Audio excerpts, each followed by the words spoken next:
Hi guys, it's Jess and Andrew, and we're just giving you a little warning before the show starts. I'm going to be swearing quite a bit. If you got kids or anything like that, maybe don't let them listen to me. I'm a bad influence. Yeah, if you're driving around in the car or something, just maybe throw on some headphones or maybe save this episode for another time. Thank you. Enjoy the show, fellas. Let's get to it. Hello, I'm Jess. And I'm Andrew. And welcome to Musicals with Cheese, a podcast where I try to get Andrew to like musical theater. And today we've got a special guest. His name is Brent Black, a.k.a. BrentalFloss. Say hi, Brent. Hi, hello, how you doing? Great, we're so honored that you're schlepping down to our level and joining us today.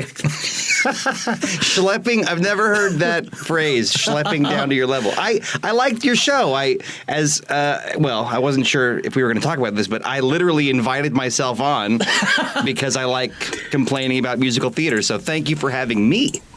That's right, we didn't actually beg him for this one. No, it is an honor. It is an honor to have you on, it really is.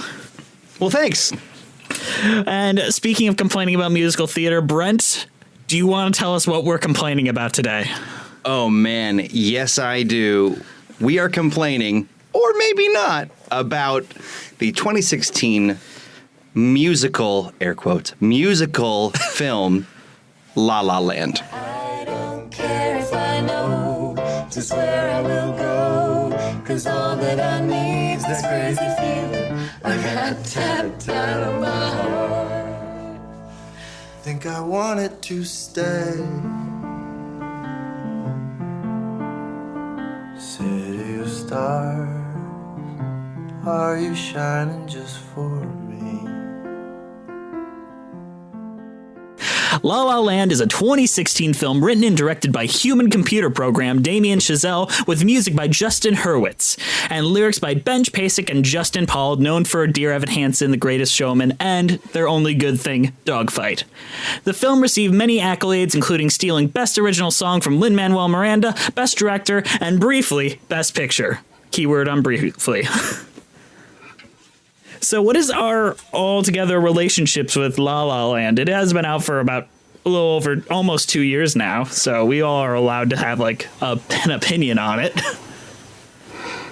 I just watched it today for the first time, so that's my relationship with it. Brent, you had a very specific interaction with it very early on.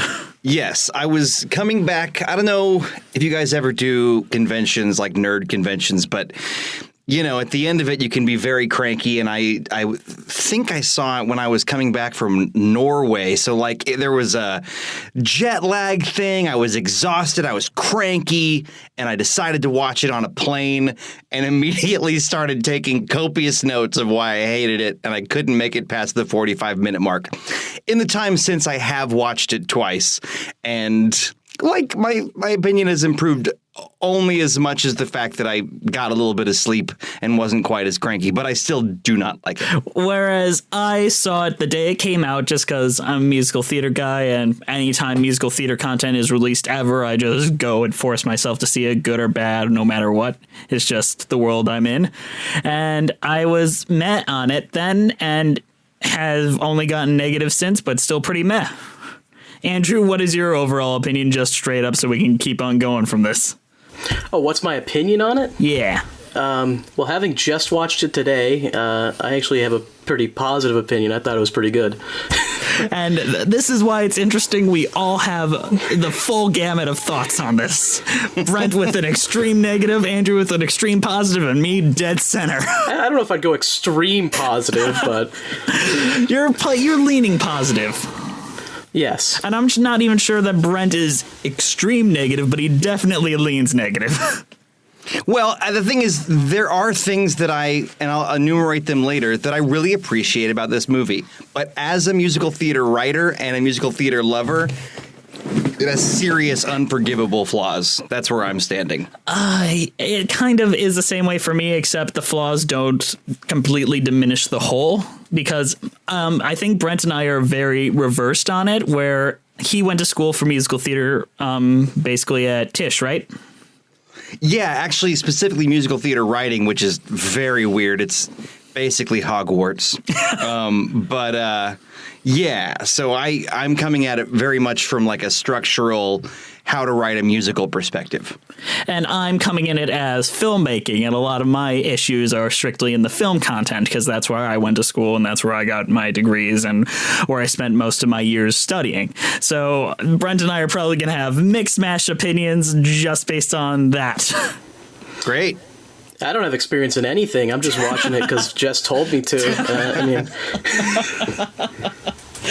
All right, the basic plot of La La Land surrounds Mia, an actress trying to make it in L.A., and Sebastian, a jazz performer, and both of them idealize a bygone age, much like the film itself. They follow the average Hollywood romantic comedy structure. They meet each other, don't like each other, love each other, break up at the end of the second act, but then this does something different where they don't get back together. Wow, such amazement. Jason Robert Brown called, and he's filing a class action lawsuit. All right. So do you guys want to go right into the songs and just talk about them one by one, track by track? Because in doing so, we're kind of covering the story. Sure.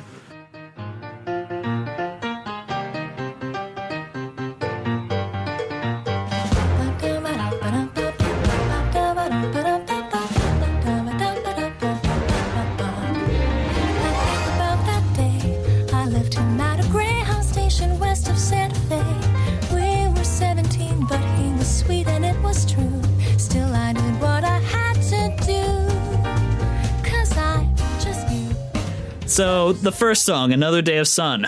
Brent, what is your thoughts on that? It is an opening number as well as an introduction to this film. So the first thing is you see this old-timey CinemaScope logo, as if to say this movie is going to be like or remind you of classic films. Nobody made them put that. Nobody forced them, but it's there. And okay, so immediately, nice shot of cars, whatever. But it's unclear why anyone begins dancing.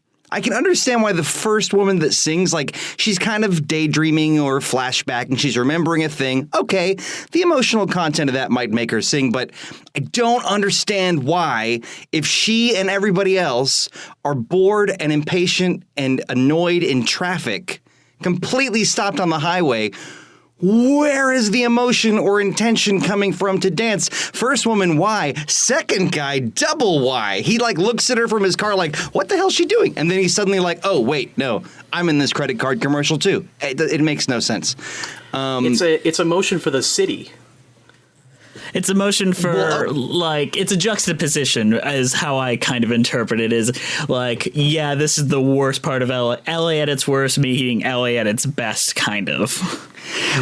I can imagine a movie that would set that idea up a little more clearly. And so, I'm coming at this from an angle of how things have been written before.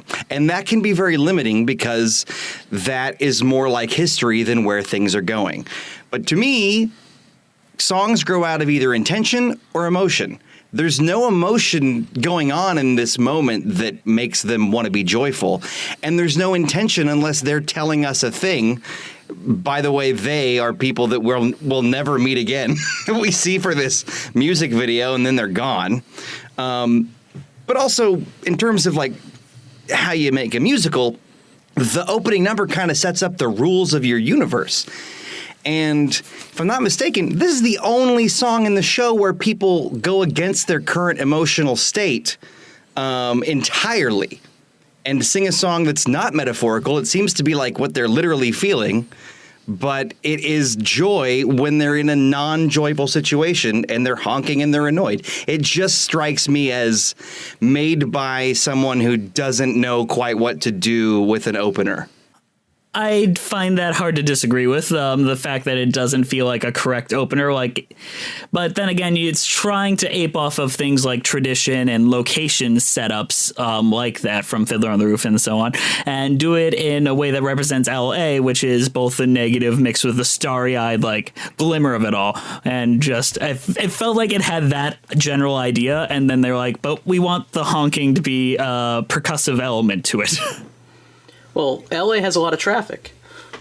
Absolutely. And the thing is, to me, what they could have done is either make a song about LA traffic as a metaphor for the hustle of an actor, or done a song like basically taken the song they had and made it, like a Merry Villagers kind of opener about actors at an audition, or actors all over town getting to their auditions, failing in auditions. Like, I just feel like the way you guys talked about juxtaposition, which is the perfect word, but to me it's ketchup and marshmallows. It's like, why is this lyric juxtaposed with this visual? But just to move on to a couple more bullet points I have. I love the fact that you're thinking of this as a musical theater from a musical theater mindset, where I'm thinking of it as a film mindset, where I know 100% the idea of closing down the freeway and getting it in like a fake oneer was the only thing going through the director's head, as opposed to like that storytelling setting up. Right. And the thing is that, like, I think it's beautifully shot, and it's so impressive. They got these long, unbroken shots while being on either a fake or shut down freeway. But they missed the boat on what I think, the most important thing is, and of course I do. But just real quick, I gotta say, I hate everything about this goddamn freight truck full of happy musicians. It's like the most appalling thing about the whole song. The guy who opens the truck seems to know they're in there somehow and consider whether to open the door, and then he does it. And the band is made of a stand-up bass, a marching bass drum, a flautist, and a man playing a pair of timpani. And also, it's another day of sun. These people should be dead in a hot metal truck. It bugs me because I don't know why they're there, and I don't know, like, the rules aren't consistent about what's metaphorical and what's literal. Were they literally in there, or were they metaphorically in there? In which case, why is any of this happening without a visual indication that it's metaphorical? I mean, clearly this is where my very analytical brain comes and ruins this film.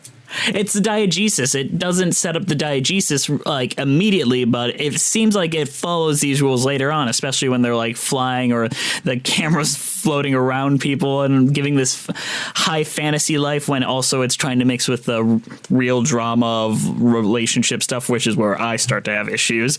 But I feel like that's not, I mean, it feels like Moulin Rouge in guise of something a lot more grounded by guise of Children of Men. I never thought that I would like favorably compare the writing and structure of Moulin Rouge to anything. Like, I love it, but I also think it's bad. But Moulin Rouge is so much better in that way than this. As someone who absolutely loves cheese and goofy shit happening, the band was awesome, and I laughed, and I thought it was hilarious. And I really liked it. I mean, I know that I noticed that the instruments were wrong, but I mean, that's not really a big deal because it happens in movies literally all the time. So I'm not so upset about that. But I thought it was hilarious. I thought it was a funny moment. It's an unexpected moment, go to, but it's like so unexpected that your brain is like, what, why? Like, before you're even able to laugh at it, you're asking questions. Yeah, I think that's a running theme for my reaction to this movie, is that, like, I go, this thing right here would be fun to me if it were undergirded differently. And, the thing is, it is hilarious. Like, the woman doing flamenco dancing. What the fuck was she doing there? Was she driving and then just went like, I'm going to grab my fan and I'm going to dance? This is what I was born to do. Yeah, she was. I mean, that's literally what happened. I mean, I get really caught up in really good music, and I thought the song was great, and that almost excuses every illogical thing happening, and it actually makes it work for me. The problems that Brent have are like the opposite of my problems. My biggest problem is that our two leads aren't involved in this in any way, because this could serve as basically an I Want song, because the only one that really has one is Mia, very briefly. Very, very briefly at the end of another song. But this could really set up their own view of LA, but in the way that Tevye sets up Anatevka and Tradition, but it doesn't. I totally agree. And, like, to me, the best opening number of all time is Belle from Beauty and the Beast. Not that this had to be that, but to your point, it could have easily set Mia and Sebastian up. They were both on that fucking highway. Where were they in this musical number? I can chime in with some director's commentary information. Oh, man. I should get drunk and watch that. It'll make me even angrier. Damien Chazelle is crazy talented, but he also might be a robot. And basically, they originally did one where they had a 5-minute overture and then this scene, and then they got rid of the overture because people were sick of it. But they originally started with panning across him and her in their respective cars, panning out, and then going into song number. So they set up them being in this traffic jam and then going into the big song number. I think cutting the overture was a good idea, but like the things that match that, like the typeface of the logo of the movie at the end of the opening number is so like, it's a classic movie musical, but it's like, yeah, but it's like, you know what that looks like, but you don't know what the mechanics of it are underneath it all. And like, there's a bunch of shitty, fluffy old movie musicals, but I'm talking about like the good ones. I don't know. Even the good ones I think are too fluffy for me. I know Andrew personally loves the fluffy, fun Singing in the Rain's, Gene Kelly musicals of the world. I'm a fan. I like cheese. That's where the name came from. Jess is the musical. I'm the cheese. That totally makes sense. and the thing is, like, Gene Kelly singing, I'm singing when he's like, I'm singing in the rain. There's a reason he's doing that comes out of emotion, and we get into it because he's happy, and we know why he's happy. And even though it's silly, we like it. Later on in the movie, there's a point at which Ryan Gosling like twirls around a lamppost, and it's like, whoa, what? You were just being a total dick and you were grumpy. Where is this coming from? Let's hold that for a second. But then again, we also have a scene where Gene Kelly just says, "Gotta dance" out of nowhere, and then we waste 10 minutes. So that's fair. That is fair. Oh, yeah. Basically, this film is nostalgic for the worst time in musical filmmaking as a storytelling art form, and it replicates the worst elements of it very well. Sure. That's a great point. Yeah. Yeah, that was well said. And that's the reason why I feel this film doesn't work. But Another Day of Sun is a symptom of that, but I don't think it is the root cause, more or less. Every number except for one that we're about to talk about, I think is a different symptom of a horrible syndrome. None of them quite are fully representative of the problem. Back to the after the music ends, everyone's back in their car and the traffic starts moving, but the lady doesn't move. What is her name? Mia? Yeah. Mia doesn't move because she's practicing her script or something like that. So Ryan Gosling just like goes around her and she flips him off. That's the first thing he does in this movie. Yeah. I mean, he's kind of a dick, though. Yes. I think that's intentional. At least it seems it to me. I don't know. I really don't know because Damien Chazelle acts the same way as this guy. Well, maybe he's a dick, too. Some people are just rude. This is like this could have been a sequel to Whiplash, and this is just what Miles Teller is doing now. Yeah, I mean, he acts the same. Well, all the jazz guys act like that. Come on. I know plenty of jazz guys. You know who you are. Oh, those jazz guys with their jazz cigarettes and their jazz attitudes. Jazz heroin, you mean? The best kind. The answer's always yes. A little chance encounter could be the one you've waited for. Just squeeze a bit more. Tonight we're on a mission. Tonight's the casting call. If this is the real audition, oh God, help us all. You make the right impression, then everybody knows your name. We're in the fast lane. Someone in the crowd could be the one. The next musical starts when Mia gets out of the shower. I find it weird because she turns off the water and she already has the towel around her. Like she was. There are so many weird things about this scene in that way. If I remember right, it was a bigger shower, so I think that there was like extra room in there where she could stand where the water wasn't. Dude, just grab the towel after you turn the shower off. I'm with Jess on this one. It's just a lapse in logic from a filmmaking perspective. Can we talk about the line where the roommate, by the way, one of 4 unnamed, colorful, like, diamond, I mean, like the interchangeable roommates. But anyway, this roommate just barges in and says, "Holy shit, you want to open a window?" Which is like, what? I think some people actually do that. I in could real have life. been dumping in here. There's just people that have no respect for privacy at all. That's the thing. There's so many things. This is like a tiny nugget of the room because holy shit, you want to open a window? Like, I think people are allowed to have a little steam going in the bathroom when they take a shower. But also, Mia says, "I was trying to give you an entrance," which is like, is this how this household functions? Like nudity and pooping and all kinds of bathroom things are just cool to bust in on? Like, it just feels like they didn't. Is it bad that she has more intimacy with her roommates than she does with Ryan Gosling for the entire movie? Yes. Look, me and my boys, we just barge in the bathrooms. I don't know what you guys are doing. My dude was in in the shower with me earlier today, so. Well, Godspeed. And then someone in the crowd starts up, and it's an all right song. Yes. Yes. To me, like, this is the song that tells me that they have no excuse because they actually know how to do it. They just don't do it in the other songs. Like, it's pretty simple. The roommates have an objective, which is get Mia to come to the party. The song breaks out of their desire to convince her, and then the logic they use to convince her drives the action. We know why they're singing, and what they're singing leads logically to the next thing they're singing.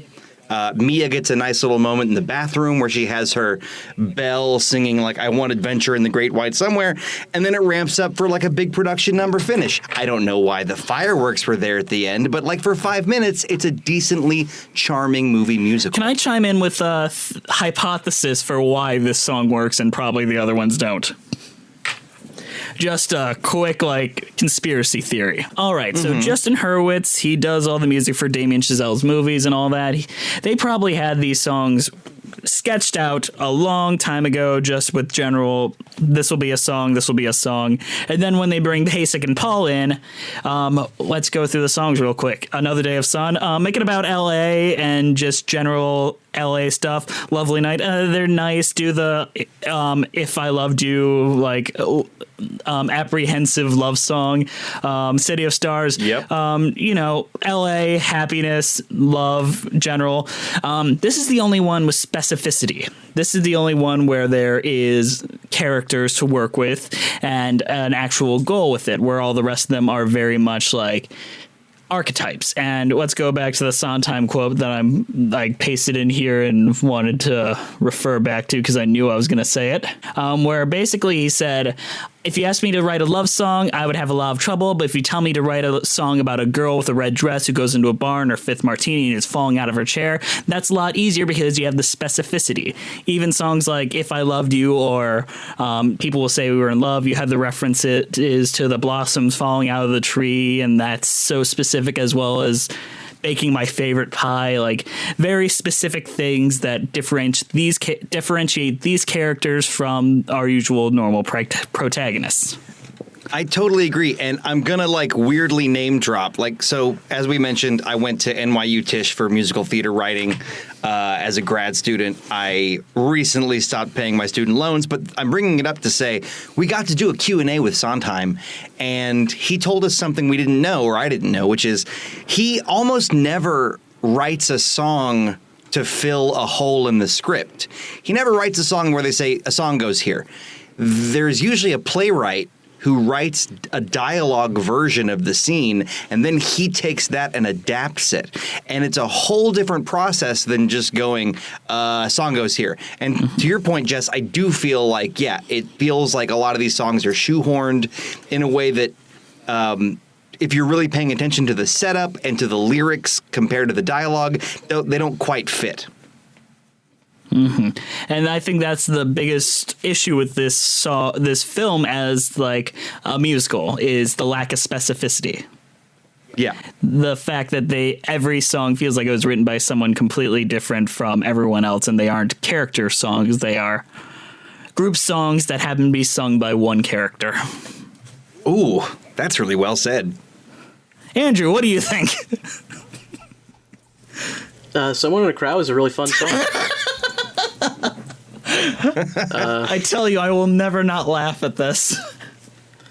I mean, I like the I like the roommate's singing. It's fun. She lives in a really rich apartment, it looks like. That is weird how, like, everyone here is just independently wealthy, even though most of the time you either see them getting fired or working at a coffee shop. To be fair, 4 or 5 women living together means you can afford it, even though you're probably sharing a bedroom, you know? Maybe you're sharing a bathroom. Yeah. Maybe a bathroom is their bedroom, and she's like, what are you steaming up my bedroom for? Open a window. This is where I study. This is where I sleep. Where I sleep. Oh, no.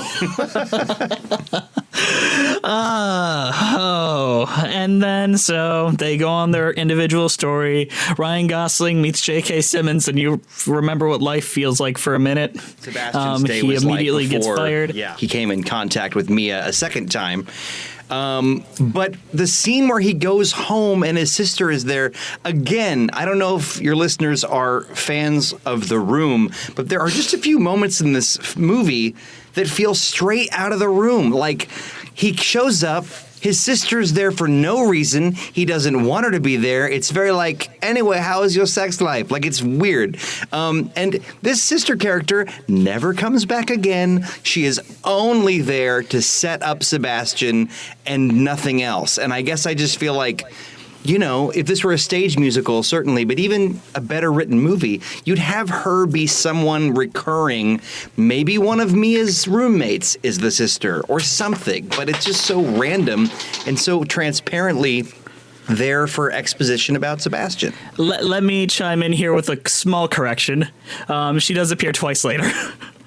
Yeah, I could have sworn she could disappear later. No, yeah, When? because in that she introduces her fiance, and then later Ryan Gosling plays at her engagement ceremony. Oh, that is a really good catch. You know, twice when I've watched the movie, that part of the movie is the hardest to pay attention to. So I bet I wouldn't be surprised if I was like looking at my phone for 30 seconds during that part. So, okay. That's fine. However, it does feel like she's not really a fleshed out character as much as a device. She is a device for exposition, but it's a necessary device. I'm not saying it's well done, but it does it all in one shot, so it's hoping that that really impressive one shot with dialogue moving between the walls will distract you from that. Yet again, like, I loved the movie Birdman, which had, like, the illusion of being all in one shot. But it's like, you know what else is all in one shot? The aquarium at the dentist office. Like, the content needs to be good. I really like his character, though. Really? Okay. You do? Yikes. Yes, I do, because I've met so many people like this that are just so terrible and obsessive with one thing, and that's all they... It reminds me of Whiplash. Oh, I thought you were going to say me. I was like, oh. It does remind me of Jess as well, but I was going to say Whiplash. The character from Whiplash is exactly like this. Fun fact, Miles Teller was cast as this guy. Originally. I think it would have been good if he was. Really? So my question, Andrew, is you say you like it, but is it ironic or is it like you enjoy the unusual dickishness of a romantic lead? Like what specifically? I think I like that it feels realistic to me because I know people like this. And I think probably most people know people like this. And it feels like a realistic character. Whereas just like the perfect guy from the romantic comedy is not a real person. Yes, but this movie almost wants us to feel like this is a hero. Like in the end, he's seen as this great guy that saves the day and tells her to get off her ass and all that. I think that the whole movie thinks he's a dick. Really? Yes. I mean, a lot of it. Not the whole thing. There's some parts where they're like, oh, he's got these redeeming qualities. But in the end, the reason he doesn't get the girl is because he's a dick. That's what the whole ending is about. Ooh, that's an interesting interpretation. For my money, and I don't know if, Jess, you have an opinion about this, but I just would have liked a quick Save the Cat, which is a reference to a book written by a screenwriter about the scene that lets you know a character sort of has a heart of gold, regardless of whatever problems they might have. Because the fact that it's not a comedy makes it hard to like him. Groundhog Day is a comedy where Bill Murray's a total dickhole, but it's sort of don't got bring that up Bill Murray. Oh, is Bill Murray a third rail topic? Jess does not like Bill Murray. Oh my. Well, in any case, the point is in Groundhog Day, he can be a dick because it's a comedy and the whole story is about redeeming that. But here it's like, I wish I could have seen one thing that wasn't Ryan Gosling angrily playing the piano to make me feel like, oh, this is essentially a good guy, even if he's gruff. I also want, I think Ryan Gosling's performance, I think on the page this character could work. If you had that obsessiveness with jazz played more like goofy obsessiveness, I think Santino Fortuna would be really great at that goofy, obsessiveness. No, you don't understand. But when Ryan Gosling, I don't think has been sincere about anything in his life, sincerely in love with anything as goofy as jazz, and his obsessive goofiness comes off as creepy. He looks dead behind the eyes every time he's excitedly talking about anything.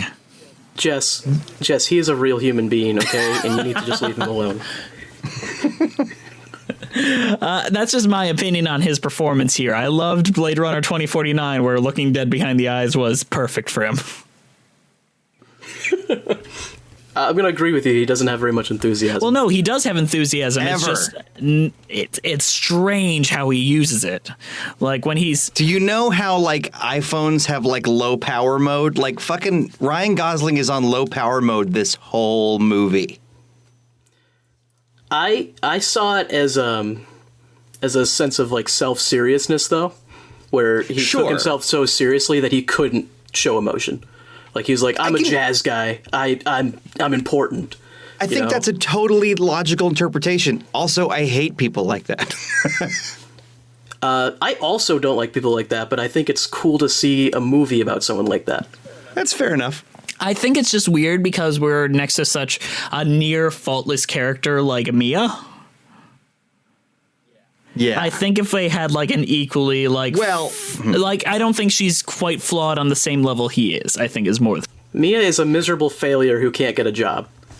Whoa! Shit. Okay, Shots I'm not fired. being serious, but She beat Kylo Ren with a lightsaber.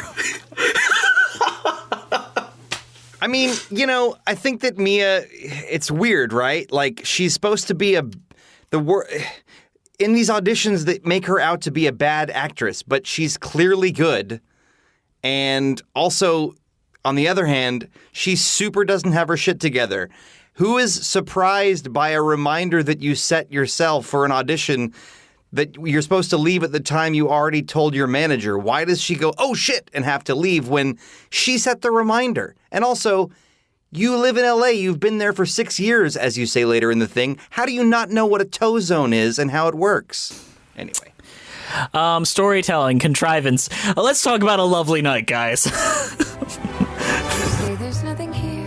Well, let's make something clear. I think I'll be the one to make that call. It's your call. And though you look so cute in your polyester suit, It's wool. you're right, I'd never fall for you at all. And maybe this appeals to someone not in heels, or to any girl who feels there's some chance for romance, but I'm frankly feeling not. All right. A Lovely Night, the conditional song. Brent, what do you think? The sunset's beautiful, but the whole setup is weird. You said a little while ago that somebody else could have made. I think you were saying that somebody else could have acted Ryan Gosling's part better with the same script. If he had let on that he liked Mia a little bit, a little grin, a little even if it's a shot where he's where she doesn't see him, where we go, oh, he likes her, but he's been nothing but a dick to her. The film doesn't actually make it clear that he walked her to her car. It makes it seem like they're just both walking to their cars, and you don't know that he did that till after the song. But my point is, it's a horrible setup. I think you see where he parked before the party. So I think you could know that. Through my rage, I probably missed that. But yeah, so like, he hasn't cracked a smile. They see a sunset. There's no shot of them looking at the sunset or hanging chimes to show that it's magical or anything. They just face away from the camera. And then for seemingly no reason, he twirls around a lamppost and they're doing a conditional love song. The way they aim the cannon is just ass. I have very little to disagree with, aside from the fact that up to this point, aside from Another Day of Sun and Someone in the Crowd, it has been a very grounded story. And then these fantastical elements of the song numbers, and this is really our first like dance number, like where dance is the focus of it. It just clashes so hard tonally with me, and the camera is not doing anything really intense enough to justify it. Like, I need that tonal transition. And I feel like Damien Chazelle is much more interested in getting one-shots than, like, telling a compelling dance number.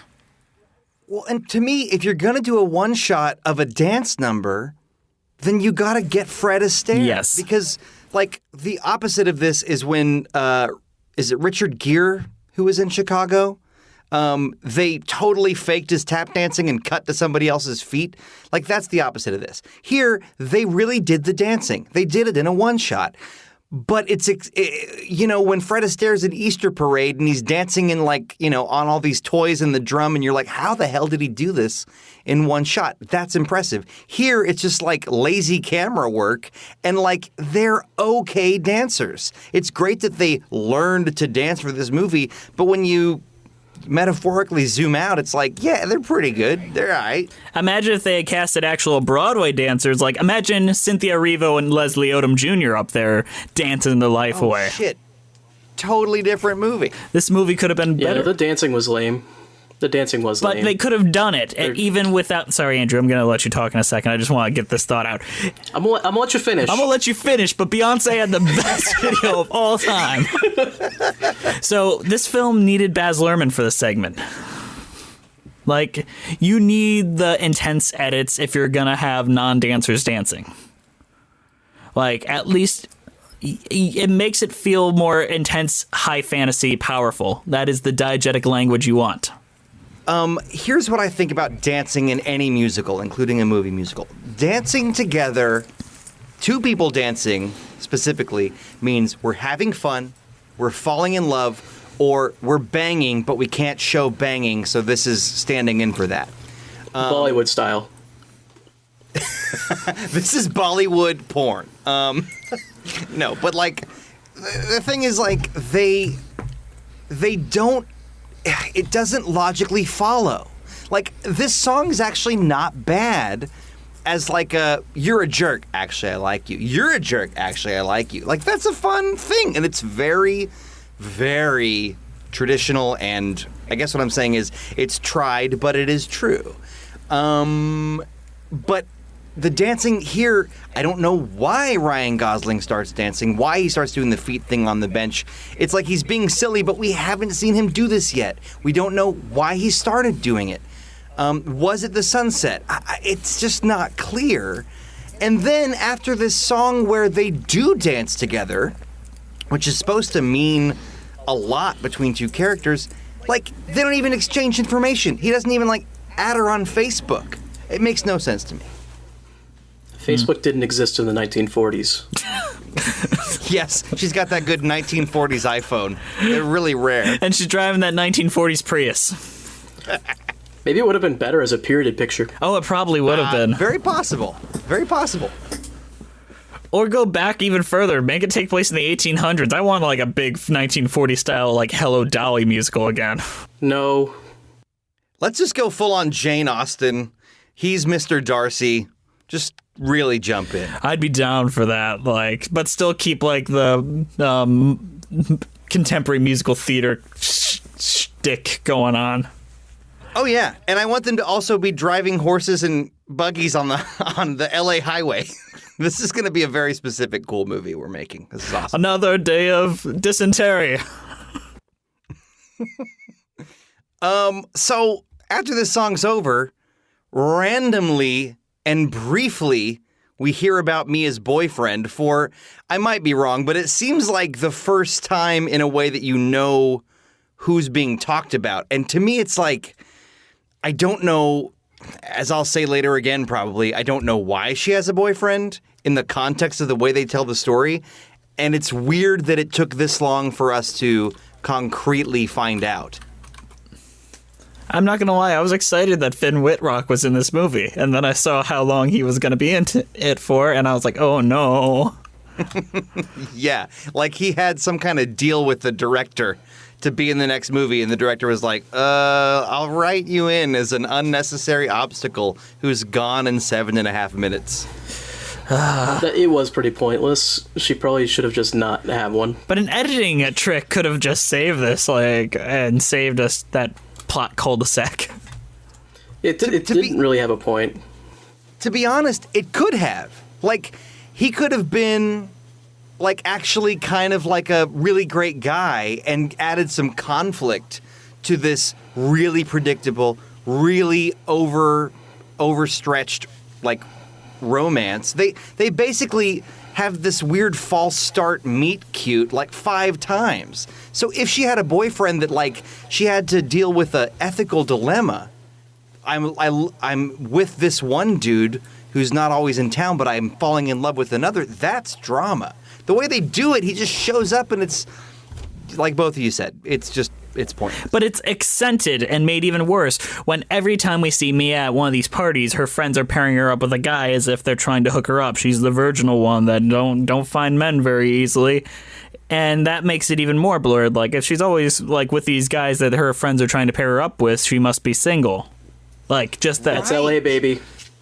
Yeah, and someone in the crowd, in my mind, implied either, like, somebody that's going to give you your big break or someone you might want to be with. So, like, yeah, yet another thing where they just all seem to not know she has a boyfriend. Yeah, I actually didn't catch that she had a boyfriend at all. You mean like bad. you didn't know that's who that was? Yeah, I didn't know. I think there's a scene where she skips a date with him or something. And I thought it was like I thought it was her dad. I didn't get it either the first time I watched it because it was so random. I just assumed I had missed the setup. Maybe he's like a brother. Like I must have. Yeah. I don't know. Maybe I told the flight attendant I wanted like a drink or something and missed that. But it really was fast. Do you want me to ruin the reason why that's in the movie for you? Thanks to director's commentary. No. Is there a whole plot they cut out? No, they just wanted one scene where they did a cool audio trick, and they didn't know how to do it aside from this. Where she's there, and you hear, like, the Sebastian Mia theme over the, like, Muzak PA, and... Oh, yeah, like, is that, again, diegesis? Like, did I say it right? Yeah. Perfect. No. Shut up, Andrew. Cool. So the point is that word I mispronounced. Like, is it coming out of the speaker or is she hallucinating? Does she have a brain tumor? I hate that this movie never establishes or follows through on its rules. I think she was just thinking it. Then why did they zoom in on the speaker? Yes. They wanted to do a magic trick without giving us the setup or the prestige. Right. It's like, hey, there's a rabbit. It came out of a hat. Trust me. And also, I know I've got this theme of, like, The Room, right? But when her boyfriend shows up, he actually physically shows up 50 minutes into the movie. We don't know who he is. He's this hulking black-haired dude in a suit, and his first line is, "Hey, babe." Like, it just, I don't know. It feels uncanny to me. And also, we never see him after, like, 5 minutes. If you're going to compare it to The Room, you have to do the Where's My Money, Denny. Where's my jazz club, movie. Mia? Where's my fucking jazz club? Oh, shoot. I do love The Room, and The Room should get a musical adaptation. I'm surprised it has it, in all honesty. But honestly, I don't think this is it. I really didn't get The Room vibes. I don't know. I think it's just I've shot watched The too Room well. several times. I think it's shot too well, and Finn Wittrock What is just such a strange choice. You get random nobody to play that role. I know this guy. If you don't get these weird like character actors to play bit roles because it just takes you out of it. Right. I feel the same way about Mia's, well, spoilers, but, I feel the same way about Mia's husband later on in the thing. It's like, that's a featured extra. Why are you going to use an actor who we've seen in movies, for this, 30-second role? I thought it was the same person as her boyfriend at first. You thought it was Ryan Gosling? Or It's the guy from That Thing You Do, Yep. whose name I can never remember, who is not James Marsden. They should have gotten Tommy Wiseau to do it. That would have been cool. Oh my God, yes. That would have redeemed the whole thing. He can be the boyfriend, and then Greg Sestero is the husband at the end. If only. I want to hear Tommy Wiseau sing City to of me, Stars. Real quick, the only reason to bring up the room is because of really lazy, convenient characters that are only there as devices and there's no economy to them. It's like we have this character that shows up for a tiny amount of time. It makes all these characters like this weird picaresque parade of characters when it could have had some dual roles and had a smaller, more interesting cast. Anyway, City of Stars. And now the thing with the room, though, to go with that is the reason it's so weird is that all the setups go nowhere. Where at least in this, the setups all have some sort of payoff, even if there's not set up very well. My favorite part of La La Land is when Ryan Gosling was smoking weed on the roof and tried to kill a lawyer. City of stars, are you shining just for me? City of stars, there's so much that I can't see. Who knows? Is this the start of something wonderful and new?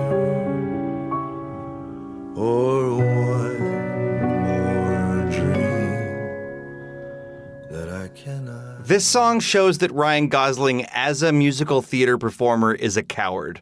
Like, he's acted well in movies. He's a gorgeous, perfect slab of man. But it's a boring song, and he sings it as if he's trying to sing it while not waking up a baby. It's so low effort, low energy, and the opening lyric is so dumb. It's City of Stars, are you shining just for me? To answer your question, Sebastian, no. No, they are not. And the way he asks it so in such a dull way, it's like, do you even care? I don't know. His lack of effort here is borderline disturbing to me because it's like, why is there even a song here if you're going to be so too cool for school? I think that's his character, though. I guess.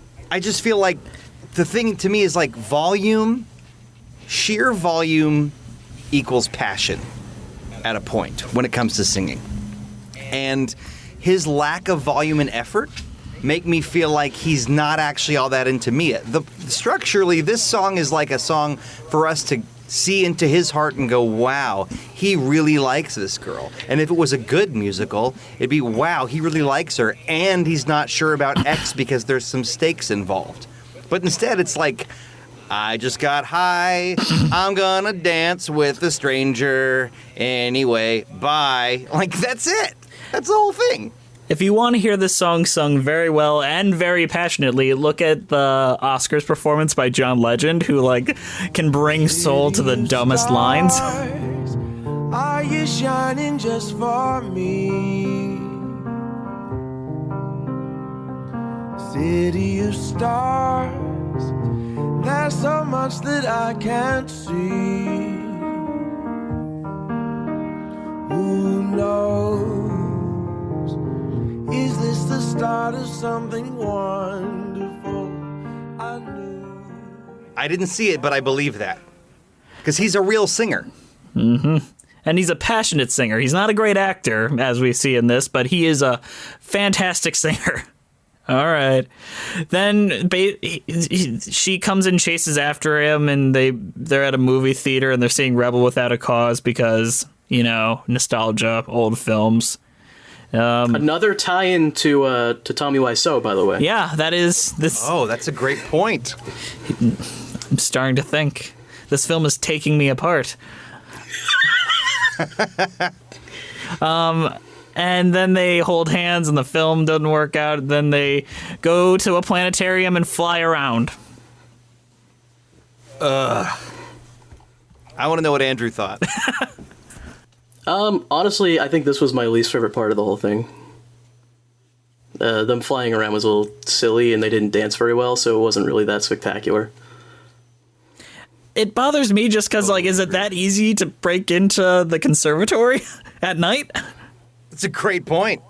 I don't care about that. I mean, if someone wants to break into a conservatory, I don't think anyone's going to stop them. And do they leave this, Frankenstein lab Tesla coil ball on all night? That's quite a drain on the power bill, one would think. Arnold doesn't care.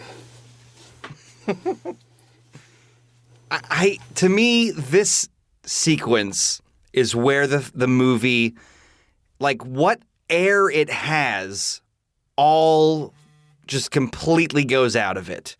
And it's beautiful. It's gorgeous to look at, but it's boring as shit.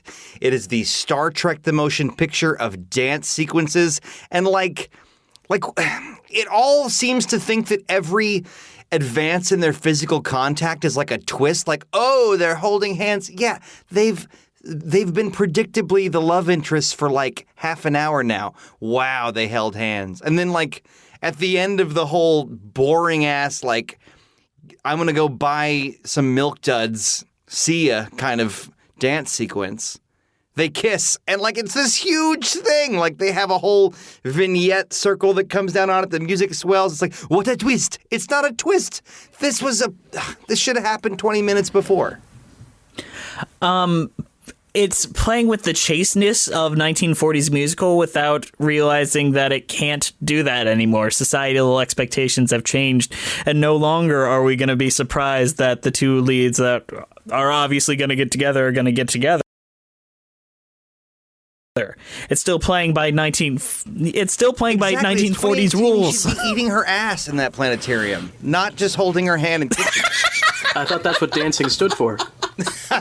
But see, okay, that's a good point. But look, we have everything in this film so far has followed the rules of physics, to my knowledge, and so they're already inconsistent with the logic, the diegesis, which is regular Jesus, but two of them.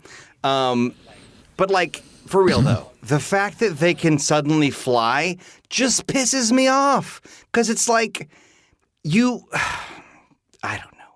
We've already seen them dance, and now I get that it's in their heads, but there's a literalism to the way it's shot sometimes that doesn't, for instance, Reefer Madness, the Showtime movie of the musical, has a great way of switching over to a different world when they sing songs, so you kind of see the world through their eyes for a second. And when the song's over, it switches back. This movie doesn't do that. This movie's now they're literally flying. And it bugs me. I think I said this to my girlfriend when I walked out of the theater when she was this is actually her favorite sequence. I was it felt like someone put in their really expensive short film with movie stars in the middle of a longer film. I got this idea and we're going to put it right in here, and then it's not going to really connect to much else, but And then after that scene, it's pretty much the beginning of the end for this couple. Okay. The Rebel Without a Cause scene.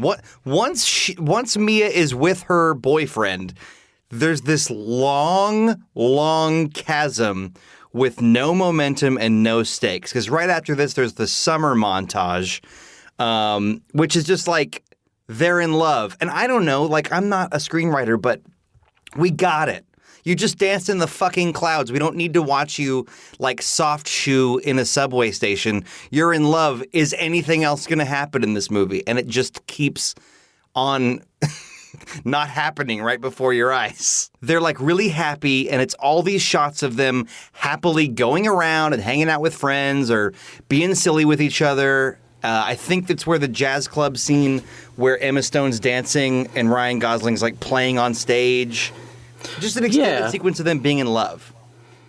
I mean, I thought that part was fine, and I think that this whole section here is less about their relationship and more about their goals in general, which is why you get the parts where he's trying to figure out if he wants to join this band or if he wants to follow his actual dream and shit like that.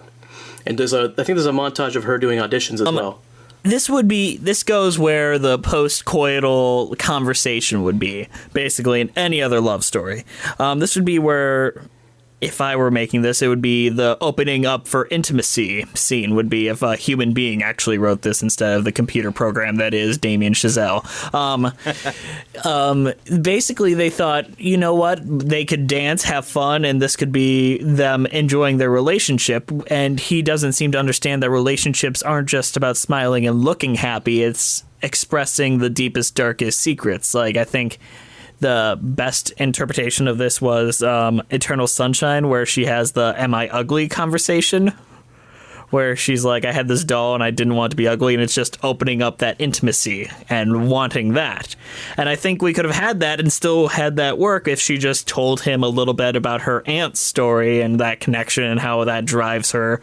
Like, or at least, like, why do you want to be an actress? Like, we don't even know why she wants to be an actress. It's just something that she wants to do.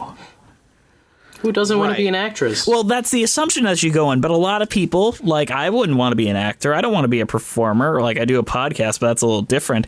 I'm literally a performer right now. Well, the thing is, if she's dealing with all these rejections and all that, what is that drive that makes her feel it's worth it? And I feel like we're missing that. I feel like it's not necessary. I don't know.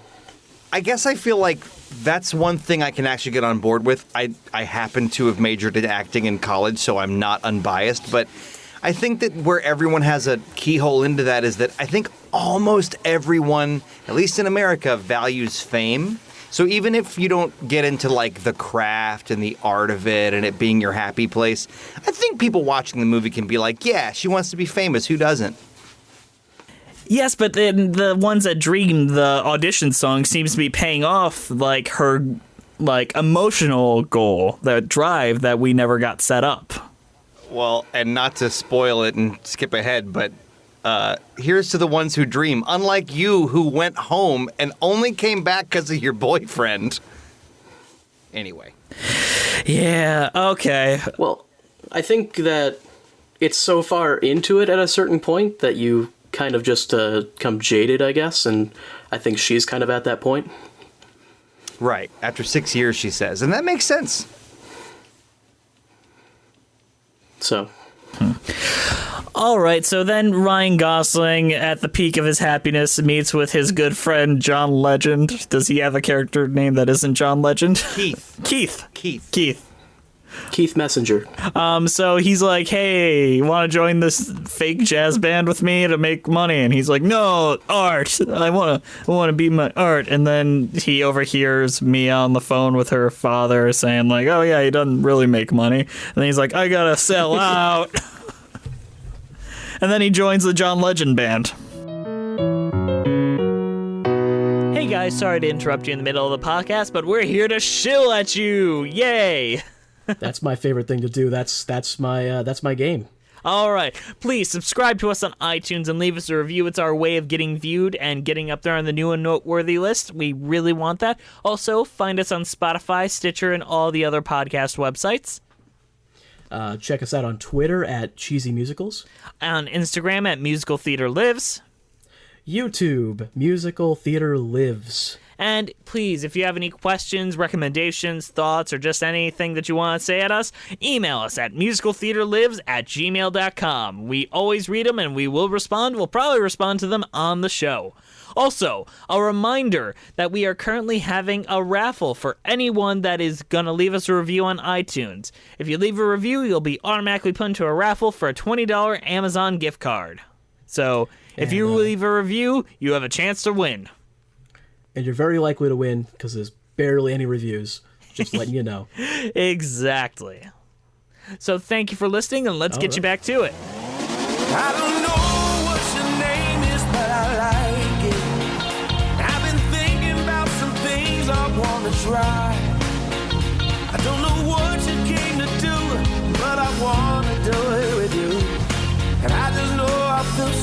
good tonight. Like, they have this whole conversation about John Legend wants to evolve jazz. Ryan Gosling wants to preserve jazz. But after all that, the song that they take 3 or 4 minutes of our lives will never get back to show us that they do at the live show is not jazz. I'm not trying to be all purist. I don't care. It's 70s funk with an 80s pop synth. It's not jazz. Yeah, but Some it's performed by people lump- someone who can sing. Some people lump That's funk true. into jazz fusion. Some people do. I mean, you're right. I'm just saying, to me, Ryan, I mean, you could actually look at this and go, this is Ryan Gosling selling out because it's not a jazz band at all. But to me, it's like, you could have had Keith as a character be like, nobody likes jazz, dummy. Come play in my EDM band. Come play in my top 40 band. That would have been interesting. Well, that would have been selling out. He had already been doing that, though. He was in the 80s cover band. That's So a that good point. wouldn't have been any different. This was him trying to follow his dream in a realistic way. But as Mia points out later, it's not really his dream because it isn't actually jazz. And I think that's kind of the point of it. Well, that's fair. I guess I just feel like if they were trying, it seems like they're just trying to showcase John Legend. Like he said, if I'm going to act in this movie, I get a whole song to myself. But it feels like, from a dramatic standpoint, from a storytelling standpoint, it's not different enough from jazz to be like, oh, that must really suck for Ryan Gosling. But it's not that close to jazz per se in a way that makes me, I don't know. It's like, and when Mia says, do you like the music you're playing? I'm skipping ahead, but when she says that, like, I don't know. It all feels like they could have given it a once over and made it all feel a little bit more of a piece from a storytelling perspective. Agreed. I kind of got it, honestly. I thought it was pretty well done. Because it isn't really jazz, and what he's been playing throughout because we've kind of skipped a lot of jazz pieces that he plays throughout the entire movie. None of it is similar to anything he plays with John Legend, so. That's true. I mean, to me, I think that why I don't like this, I don't know if you guys have seen a movie called Sgt. Pepper's Lonely Hearts Club Band, which is literally a movie with the Bee Gees and Peter Frampton doing a musical where every song is a Beatles song. It's you need drugs or drink to enjoy it. But the point I'm getting at is Earth, Wind, and Fire randomly show up for a number. And they do it for 3 minutes, and it has nothing to do with the plot. You just sort of sit through it. And this kind of feels like that. Like, I guess I understand that now Ryan Gosling is, like, in this band he doesn't want to be in. But we could know that, in terms of pacing and momentum, we could know that without having to watch John Legend be like, hey, this is the song they promised me in my contract.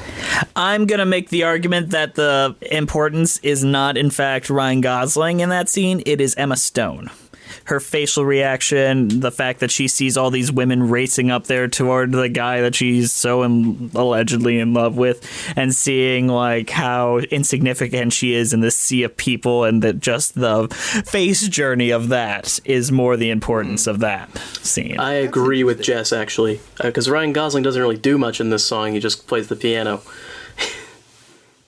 Yeah, this is, I think, another example of me like wanting to shoehorn this movie into the model of good movie musical. And to both of your points, there is storytelling going on here that's germane to the movie they're trying to make. I just go, you told me there was going to be a musical, and now you're doing a second-rate John Legend music video with some incidental shots of the main characters emoting. I don't know. What'd you think of the song? It was fine. But the thing is, it was fine in a way that had nothing to do with anything else. And, like, this could have been, honest to God, you know what it was like? It was like in movies where they just show a little bit of a strip tease or a little bit of, an exotic dance show to establish that we're in a seedy strip club. Imagine if they stopped to do, like, all 3.5 minutes of the strip tease or the exotic dance thing. Instead of just being like, this is the establishing shot. This whole thing in a movie that was tightly paced, that got around to itself, that got to the point, could have been a 10-second shot. They're playing on stage, John Legend singing, Ryan Gosling's having a feeling about it, Emma Stone's having a feeling about it, and we're done. Making it a whole song in this movie felt weird, even though it's a great song. John Legend's great. It's shot perfectly well. It just I feel like this is in the middle of this long chasm where nothing really happens, and what does happen doesn't happen quickly enough. I agree with that. They probably could have done a trimmed down version of the song, but I think you did need to actually hear the song because the genre of the song matters. Like, for the story. Well, but again, if they'd had a slightly more extreme version of the song that was way not jazz, it could have been a 10 or 15 second shot. Imagine if they were playing dubstep or something. Well, then why would he have joined that band? I mean... For the money, it could show how desperate he is. They already did that earlier, though. He was in the 80s cover band. He's not going to do that again. Yeah. I mean, I guess I just feel like they could have... Again, I'm bugged by the fact that in a musical, and maybe this doesn't count as a movie musical because structurally it's so lopsided, but we could know a lot more about Ryan Gosling's feelings about all this if he broke into song about it. Ooh. But we don't really deeply know what he thinks about it because it's all implied in weirdly subtle film storytelling in the middle of a musical. It's odd. I agree. Well, I agree 100% with that. You could try to argue that maybe this isn't a musical, it's just a movie with music in it. Which I almost find worse. Would you find that worse? Because Yes. I think it works more as that. Well, here's my counterpoint to that. If you judge by the number of songs, like the number of numbers, it's similar to Little Mermaid, Aladdin, much, much, much better movie musicals. So in my mind, it's if you think of it as a movie with music, well, people do kind of break into song. So I feel like in that way, it's a musical. It's just structurally very, very lopsided. So Mia's writing a one-woman show for some reason to show off her acting chops, which is strange. Ryan Gosling recommended her. She did it. Yeah. He literally came up to her and he said, "You should do that thing Tommy Wiseau did. Just, write your own thing." And it goes terribly, mostly because I feel like a lot of actors don't quite understand how hard writing a show is, let alone a one-person show, when you literally have nothing to act off of but yourself and the audience. Did the fight over the dinner the surprise dinner, did that happen before? That happened right before Yes, it. that happens before the show. So, just to really quick touch on that, I really, every time I watch this fight scene, I feel differently about it. I'm a self-employed artist type, and I feel like there's something so mundane and, forced about, they needed structurally to have a fight here, but it's they go through the motions of boy loses girl, but I don't know, there's lots of lapses in logic, and then they'll be really reasonable, and they'll switch off who's being reasonable. How did she not know when he first went on this tour that he would continue to be on tour? But okay, maybe she didn't. Well, he's making money from his art. That's hard to do. That's what she wants to do. How can she judge that? How is she just now realizing the implications of his tour? And also, I don't know if her one-woman show has a bunch of magic tricks and ridiculous tech requirements, but she probably could, as he suggested, rehearse it on the road with him. I can explain this a little bit. Oh. Have you noticed that up to this point, they have never had a conversation with each other that wasn't about their own respective artistic goals? Not a single Is that one. true? Not one. Wow. No, I hadn't. That's a good catch. The fact is, up to this point, they have nothing else that they could fight over that would have any weight up to now. Aside from, you can't do my art thing, but your art thing's getting in the way of my art thing. And then if I do your art thing with you, then it is the way that a psychopath would write romance and think that humans fight about. Thank you. You can't help me make my film. You can't help me do this because you want to be actress. You can't... Well, maybe the point is that they don't really care about each other. Like, they're not right for each other, which goes back to Ryan Gosling is a dick the entire show. There's never actually a point where he's not. They just haven't had to fight about it yet because neither of them have been successful. Or the fact that they haven't seen each other.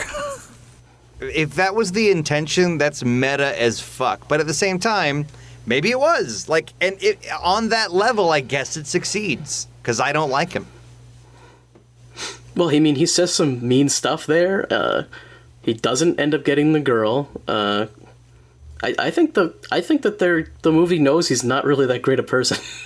Maybe I'm just naturally mean, but like I have a hard time. I think if nothing else, they did a good job showing that they both contributed to the fight, and yet were both reasonable at points. Because like, when she says you're just doing it to be liked, and he's like, you're an actress. What the hell are you talking about?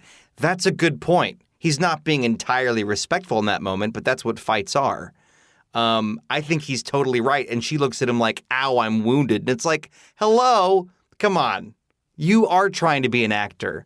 And at a certain point, wanting attention and wanting to be liked, you can pretend it's all about the craft, but I've never met an actor that was like, oh no, I leave before I hear any clapping. But this is the life of two people that literally have no life outside of their artistic endeavors, and that is a scary world to imagine. All right, Mia's one-person play goes badly. What is there to talk about? They don't even show it. And Sebastian misses it because he's too busy doing a photo shoot with literally the best character in the film. Oh my God, I would follow that photographer to the ends of the earth. Same. So much more interesting than anything else. Like, he's my hero. What, because he said he played good like 3 times? Oh, no, you play, don't you? Bite your lip, bite your lip. Yeah. Look like you're focusing on your music. Like, there's nobody else in this movie I'd like to get a drink with. Aside from the roommates, but that's only for reasons of wanting to have sex with them. This character seems interesting, he seems lived in, and he seems like he's got some good stories to tell. What about J.K. Simmons? I love J.K. Simmons, but in this movie, he just seems like he seems like a dick. Like, I think that the song Ryan Gosling played that got him in trouble, almost the entirety of it was actually really nice. And even though it's Christmas, it's a nice song. Yeah, he kind of did a Marty McFly, Johnny B. Good, like, jazz thing at the end, but, like, you know. Not quite J.K. my set Simmons list. is wonderful, but... Say again? Not quite my set list. And so after he doesn't show up, Mia just is like, I'm going back to Nevada. Quitting acting after 6 years. I'm going back to school. Wasted more money. Well, and again, she overhears people saying her play sucked, but every time she auditions, she's amazing. This movie can't decide if she sucks at actual acting or if she's good, because they hired a really good actor, but she's, I guess, not good at acting badly. It's confusing. All right, I love Kate Blanchett, but if she wrote herself a one-woman show and performed it herself, I don't think I'd give a shit.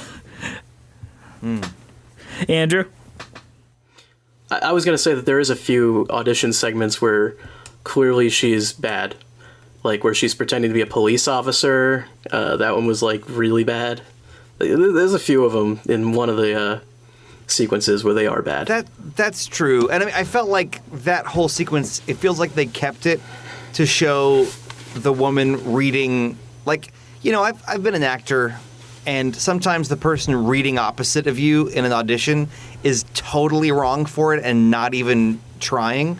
But at the same time, that whole, like, I forget what the joke was, but it was like, what up with that, or some kind of shit. And it was like, okay, this is a 1997 joke. about black people. Like, can we please try? I see what you're saying, Andrew. I just feel like she's so good when she's good that I refuse to believe.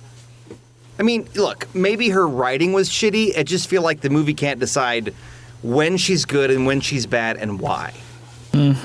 So she leaves Sebastian, and then he gets a call about her getting a call back for this big film in France. So he drives the 4 hours to Nevada and wakes up an entire city street to get her attention.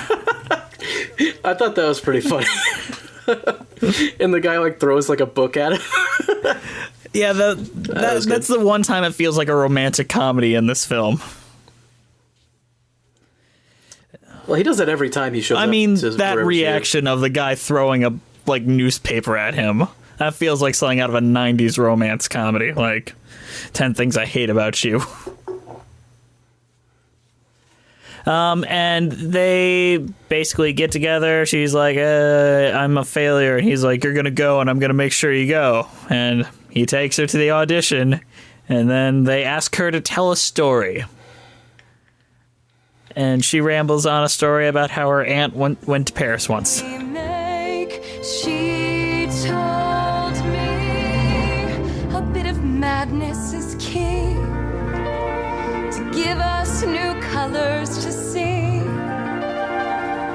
Who knows where it will lead us? And that's why they need us. So bring on the rebels, the ripples from pebbles, the painters and poets and plays.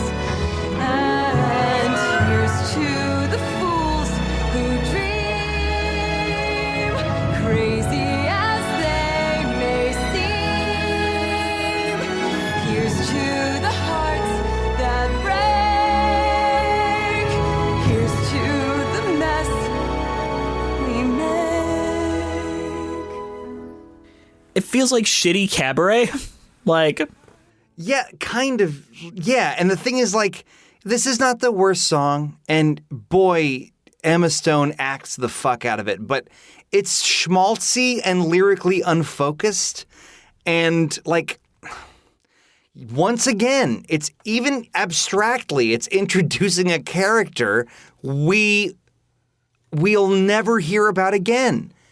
If they had really organically thought of what the right thing for her to do in this movie would be, I think this would be the time for her to tell a story about herself and Sebastian. They could have cut 20 minutes of We're in Love by her here telling a story about a boy she loved. We know she's going to nail the audition and get the part either way. So why not have some economy? Why not use every part of the buffalo instead of wastefully doing this song about a character we don't even give a shit about? And structurally, I feel like Here's to the Ones Who Dream should have been the conclusive hook rather than Here's to the Mess We Make. That's just my opinion from like a nitpicky point of view. it's show-offy, like camera movement, like going around the world disappearing, like all practically. It feels like, look at me, I'm gonna do something cool, suck it, Les Mis. One shot my ass, we're gonna move all around and do all this crazy stuff. I just like, to me, it's like, look, do Goodfellas or do Easter Parade. But like, I just feel like, to your point earlier, Jess, like so often the place where the director and the cinematographer's heads were was the technical elements of filmmaking and not whether the song really made sense. So they decide, since she's going to get this part, she needs to go to France for a good period. And they basically end the relationship for Rizzle. Yeah, I don't know. I think this scene, suddenly they're mature, they're making good choices, it's bittersweet. But, you know, sometimes with a musical or with a movie, a scene doesn't work not because it's bad, but because, like, of what precedes it. And, like, for me, I wish that it had happened 30 minutes before. But all the air was taken out of the pacing with all the stuff that happened in the 30 minutes prior. All right. Let's talk about the so ending. we've basically spoiled it at this point. They don't end up together. She marries some dude, She has Oh a my daughter goodness. that doesn't know not to look at the director during a scene. And yeah, it's really sad. And then they make eye contact at the bar that he has when she just happenstances her way in there. And then they have this big epilogue musical montage that magically relives their entire relationship, but in a musical, like, Singing in the Rain way. It doesn't relive the relationship. It shows what it could have been. It relives it, and then it shows what it could have been. Almost. Yeah, and it's like the good kind of confusing where you're like, wait, is this what really happened? Like, that's what I thought at first.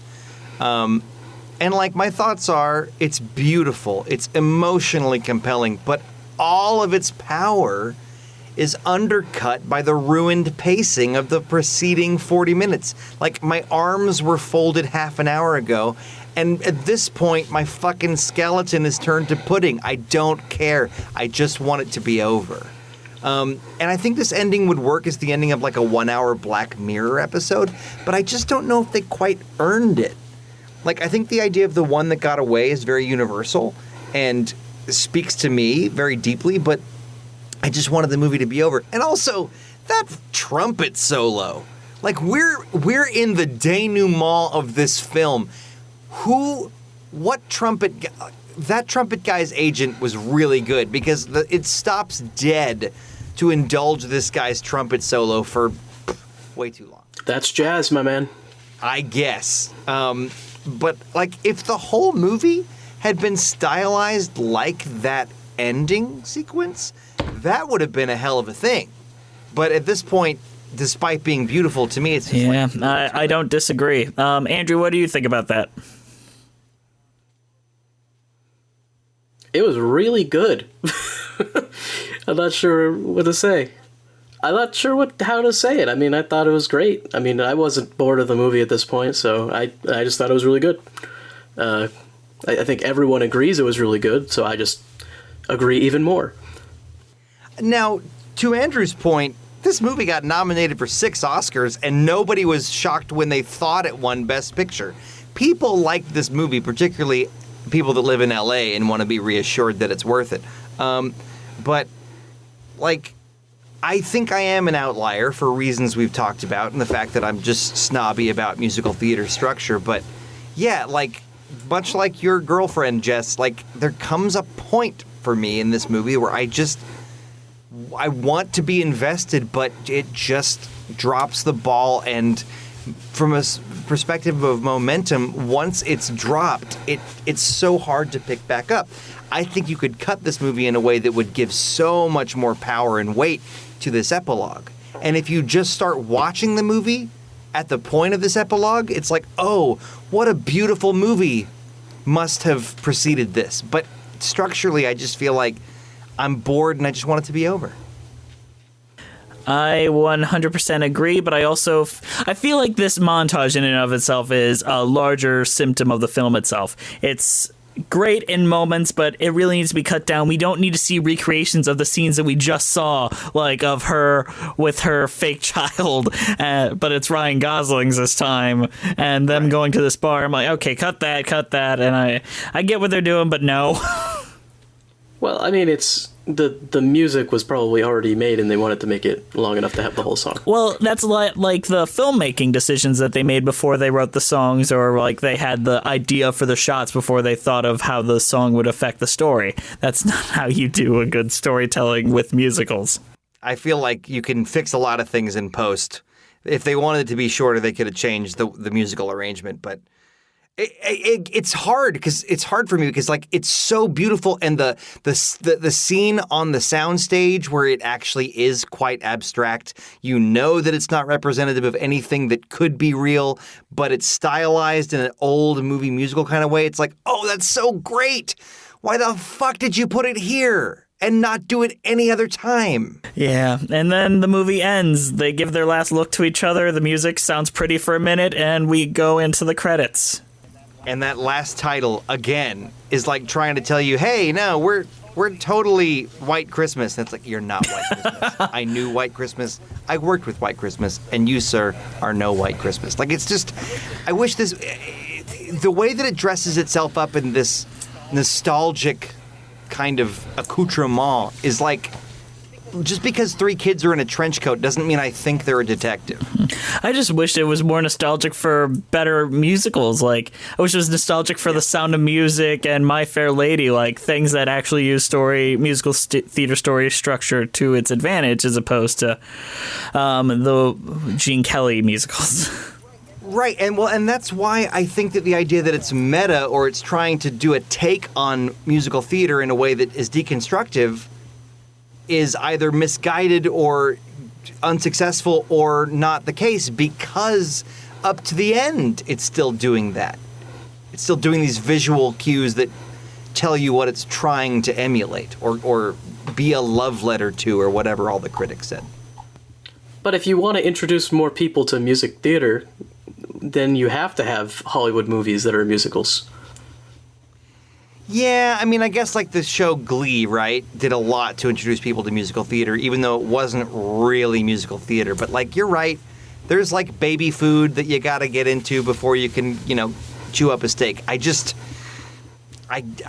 like, clearly I have some issues with this movie.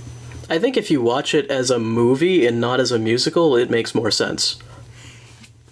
Sure, but even without thinking of it as a structurally like a stage musical, even if thinking of it structurally as a movie, I think honestly, a lot of the sins that I count against it could be fixed by just pacing and momentum. Make one scene lead to the next. It's kind of like Matt Stone and Trey Parker have this theory of storytelling where it's like every next scene that happens, you either should start it with a but or a so.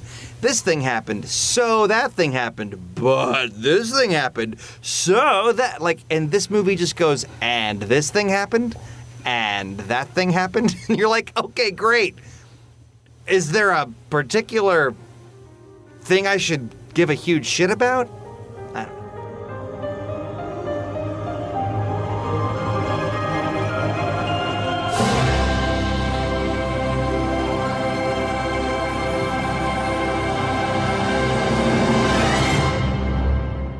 Yeah. All right. Well, let's go backwards through this. This time we're starting with Andrew. Andrew, what is your overall thoughts about La La Land and your cheese rating? Oh, good. I get to give the cheese rating. Yeah, you always do. I always do. I thought it was a lot of fun. I find the actual story itself very relatable. And I like the message that it gives.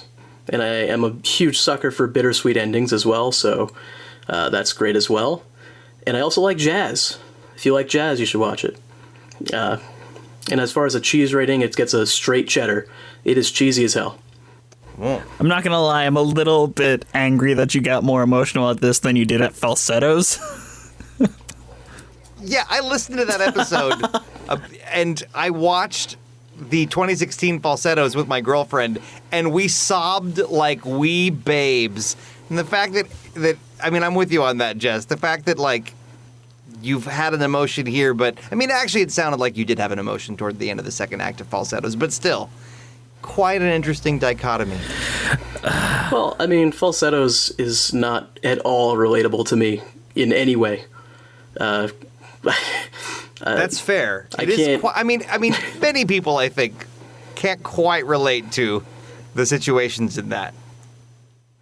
I can definitely relate to having a passion for something and wanting to achieve those goals and having somebody help you do that, but you're just not right for each other. I can. You don't relate to wanting to beat your boyfriend at chess.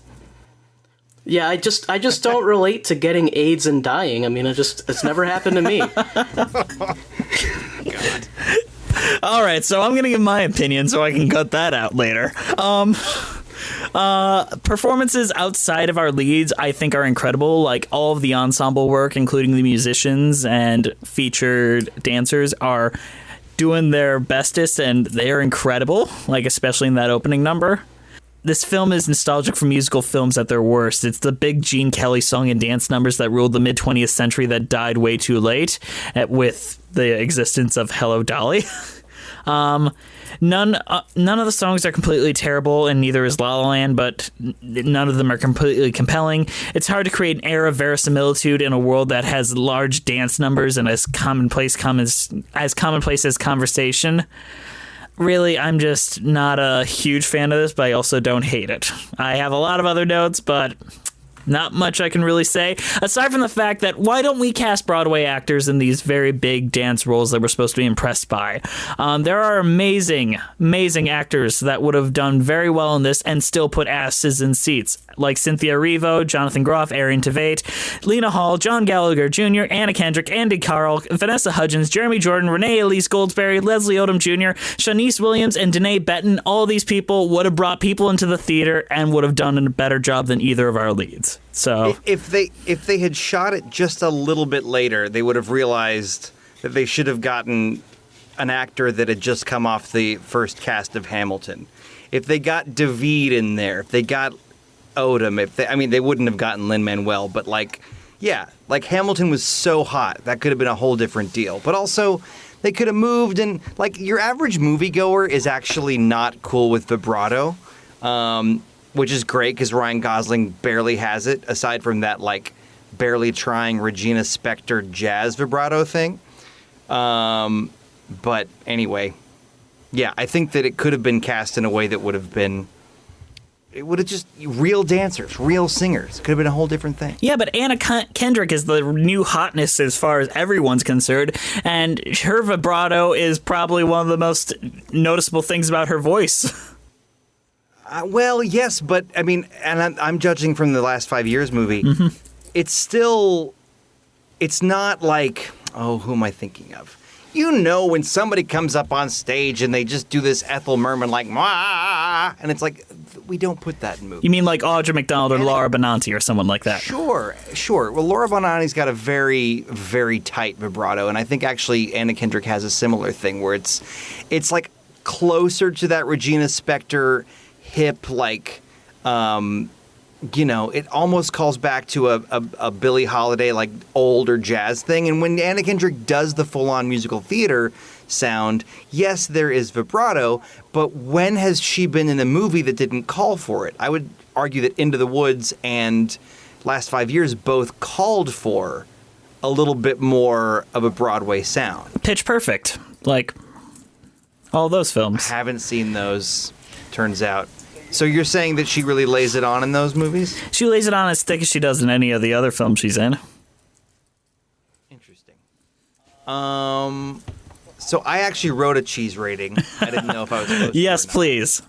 My cheese rating is La La Limburger because I don't like Limburger. Okay, I'm going to just say a couple of good things about this because I've been such a prick about it. But okay, the cinematography and production design, for my money, is immaculate. The use of color is amazing. There's gorgeous shots throughout, a lot of impressive shots where they went 20 seconds or more without cutting. Like you said, it's cool that Gosling actually plays the piano because there's so many movies that fake it.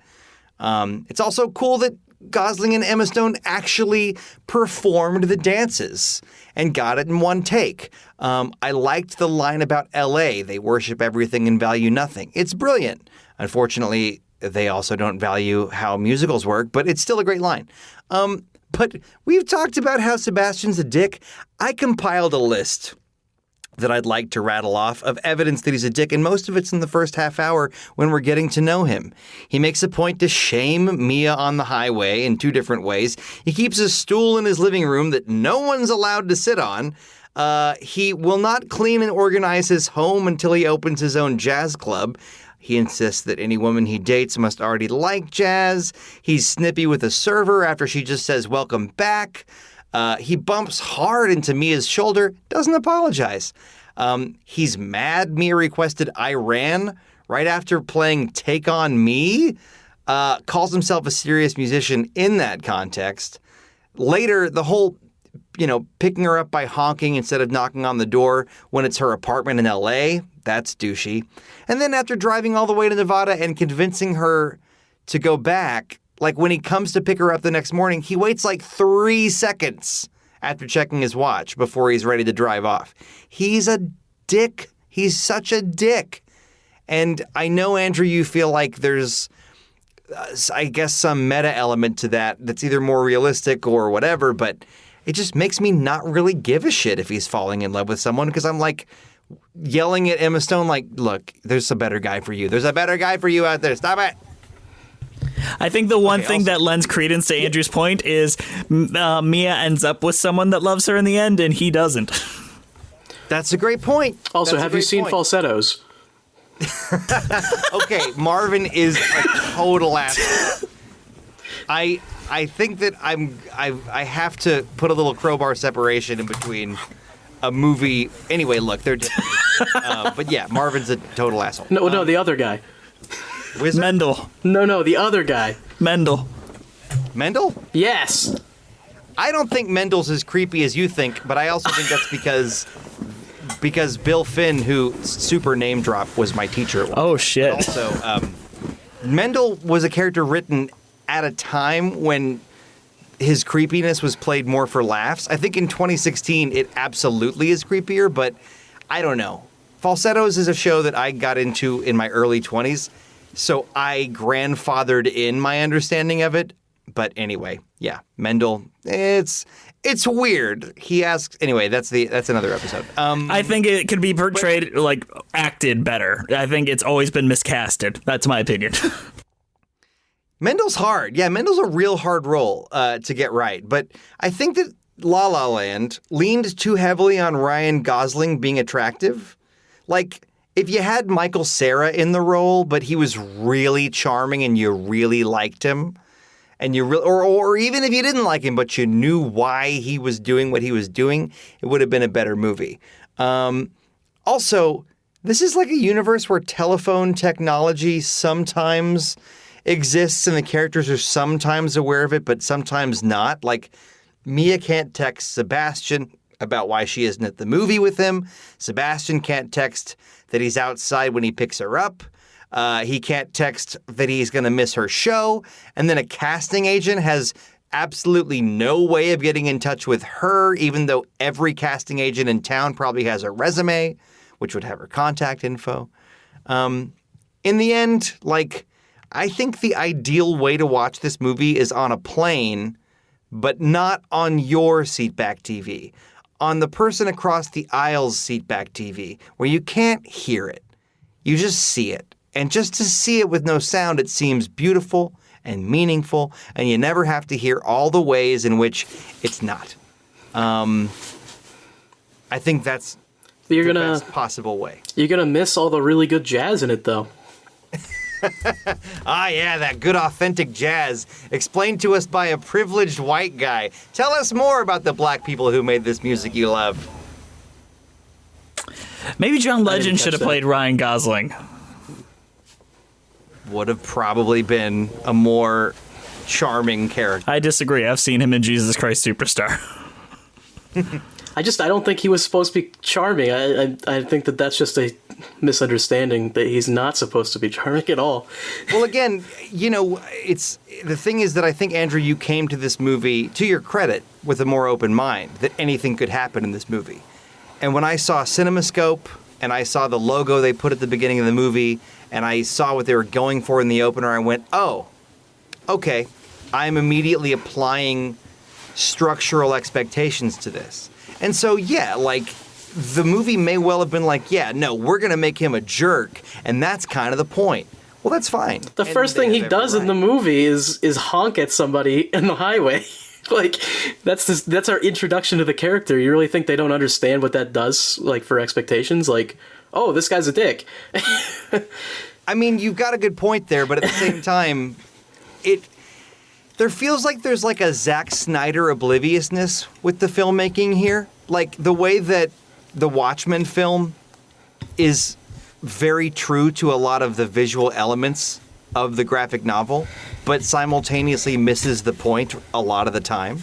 I don't trust the filmmaking team here to always know what they're doing. But again, if you're looking at it through the lens of he's supposed to be a dick, then it's spot on. And seeing him grow a little bit and be nice to Mia later, it feels like, he's growing. But for me, I guess I just like my romantic love interest to be likable. Hell, Sweeney Todd has more redeemable, interesting qualities than this guy. He kills everyone he meets. Yeah. That's his most redeeming quality. Jess loves murder, but no. All right. I think he's more likable than that. Let's wrap this up. It's pushing 2 hours now, kids. Thank you guys. It was really great. Brent, I'm so glad you're here. Like, it was very, very great debates we've had tonight. It's been so much fun. I had fun too. And again, sorry for talking too much, but gosh, it was fun. And it's great to talk about this stuff with you guys as well. Yeah, anytime you want to come back, let us know. But now we got to chill and do the usual thing. So, thank you guys for listening to our show. Please download our show on iTunes, Spotify, Stitcher, all that nonsense that we're on. Follow us on Twitter at Cheesy Musicals, Instagram at Musical Theater Lives. Our YouTube page is also Musical Theater Lives. If you want to send us a question, email us at musicaltheaterlives@gmail.com. Also, we're having a raffle for our iTunes reviews. Whoever puts an iTunes review on, you'll be entered into a raffle for an Amazon gift card. So if you enter in, there's a chance you could win. So go on ahead. Brent, I know you've got a lot of stuff you want to promote, so let's get to promoting.